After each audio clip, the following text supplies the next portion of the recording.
This is my second or third part of a video series I'm making talking about outside of DoorDash, separating yourself, spending a couple hours a week for the next couple of weeks, looking and researching other gig opportunities. I'm going to share with you this one again that I've been talking about a couple times now in hopes that you guys can separate yourself and have better profits while you're already giving the apps your time. Welcome back to Mr.BetonYou. So I'm going to put some split screens, some still screens here, and I'm going to go over them with you in real time here. So this is an app called Expedite, formerly Dlivrd. It's a catering app. They work with Easy Cater, and I've been having some decent success with it, and I'd like to share with you guys some of my numbers here, because a lot of you guys talk about miles to money, profitability, and we equate that to Uber and DoorDash, the main apps.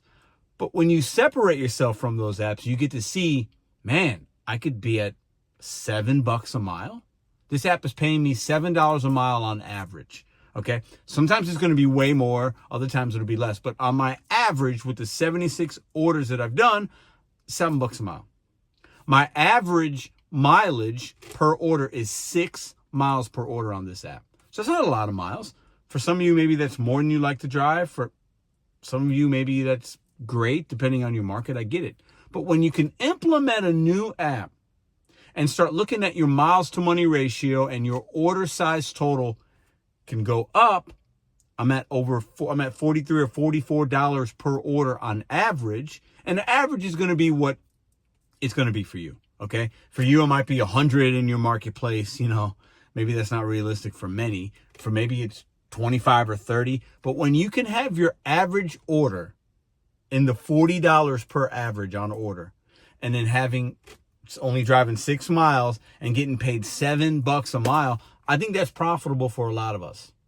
Let's talk a little bit more about that and why finding an app, whatever app that is, I'm using this one as an example, doesn't mean that's going to be it for you. But if you're still doing DoorDash, right now, put in the comment section, what is your average order total?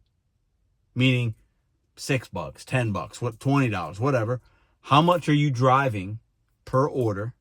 And what's your miles to money ratio? Now, quick disclaimer, miles to money isn't something that I worry about a lot because I have so many different apps and so many different ways to make money. I'm looking at the totality of my miles, not on just any one given order necessarily, because I believe my average will work itself out. But I want to hear from you guys. Let me know in the comment section, what is that number for you? So this app has paid me $3,291 and 29 cents. I've done 76 orders on my way to 100. And when I hit 100, I'll reach another benchmark to where I'll see orders even quicker, which I think is great. I'm going to end this video with some metrics and ratings talk, but bear with me. And we've driven 471 miles. So not bad. It's decent. I don't think it's great. I think it could be better. But I'd like to share with you some realistic things, transparent things, because a lot of us only talk about Uber, only talk about DoorDash. Maybe lately I've been talking months ago I was talking about Spark. Right now I'm on an Instacart kick, and the miles to money there can be good. And that's your profitability. Because sometimes when you're doing other apps like Uber and DoorDash, your miles to money is not going to be that good. I would venture to say a lot of you guys probably aren't at the $7 benchmark, $7 per mile. I think that's pretty good. A lot of us preach, I got to be at least $2, $3. Why do we limit ourselves? I think with that app, Uber, DoorDash, that kind of makes sense. But if you can fold in other apps that are paying you $7, $8, $9 per mile, that's going to average out your DoorDash mileage as well. If you're at 2 or 2.5 per DoorDash, which is realistic, achievable, attainable, that's most of your experience. If you could fold in an app that's going to pay you this amount per mileage, per order, that's going to take your DoorDash and Uber numbers up. Because at the end of the day, you should be taking all your gig earnings, all your gig miles on all of the apps and averaging, and that's going to be what your true number is. Okay? So if you can do a little bit less DoorDash and implement this app by doing some research, and this app could be any app. it could be different. It could be this one. And many of you guys are saying, hey, I'm getting on, or I just got accepted. I'm going to take my first order. And you're sharing that with me via an email or in a comment section. And that's great.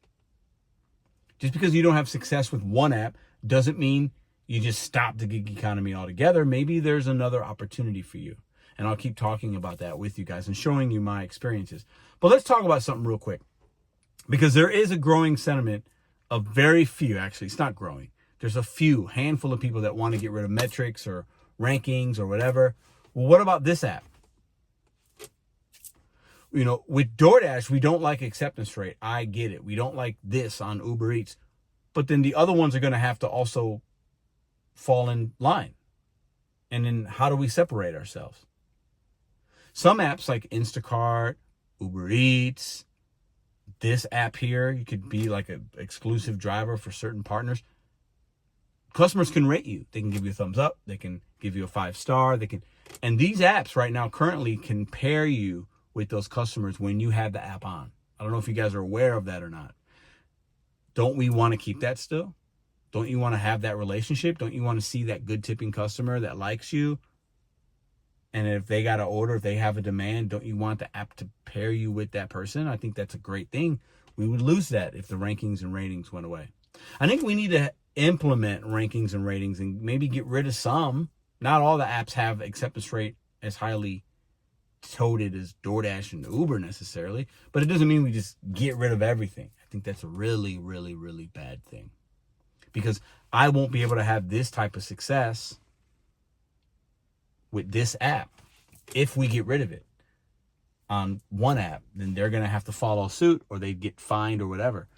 I want to be able to separate myself, and the way to do that, the way to achieve, in my opinion, $7 per mile, $44 per order average, is find an app that works for you, play the game that they like to play, and implement it into your gig apps. Implement it into your earnings. And if DoorDash and Uber and the other ones that you don't like, don't play the game. Find another game to play. Find another app to play. These are my results with this app. This ain't groundbreaking. This ain't earth-shattering. I'm not retiring with this app. But I found it, and I worked it, and I learned it, and I'm working the system, and I'm giving good service, and I have the proper equipment, and I'm on time 100% of the time to the pickups, 100% of the time to the deliveries, and I'm being rewarded for that with that type of numbers and those type of orders. And does that make sense? I want you guys to find similar success if you're not having it already. If you're having great success, if it ain't broke, you don't need to fix anything. But if you're not having success with apps that have ratings, have rankings, have this, have $2 per mile averages, you as an independent contractor have to find the apps that are going to pay you more money.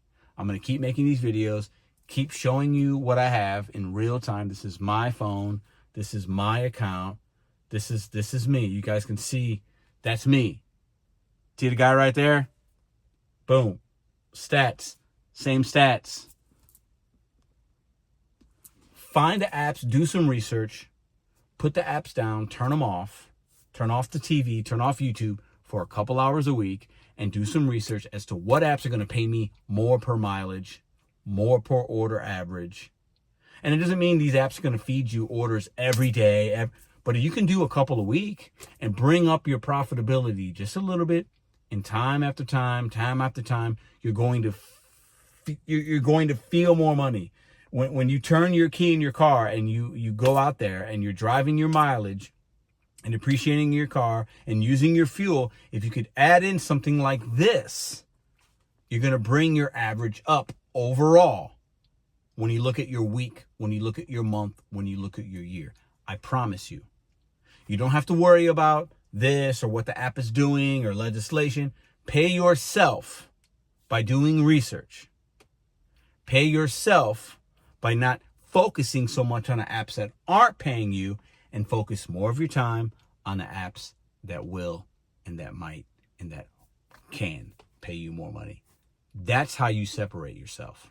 And we need the metrics and the rankings on some apps, not on all. We need them to separate yourself from the competition, because we all just can't stand at the door and hope that we get the order because we're closest to the pin. It's a ridiculous way to work in 2025. Level up your game, level up your opportunities, and take control, and find an app that's going to pay you more so you don't have to be with the other ones complaining, whining, and hoping for something that's not there. 6 miles on average is what I drive to make almost $3,300. If I can do it in a medium-sized market in St. Louis, there's no reason you can't do it. And others are, and they're having success. Join the crew. There's enough opportunity out there. There's enough. The ones that want to continue to work at $2.25 a mile, $2 a mile, get rid of this because it's not fair. Let them. Level up your opportunity by doing some easy research.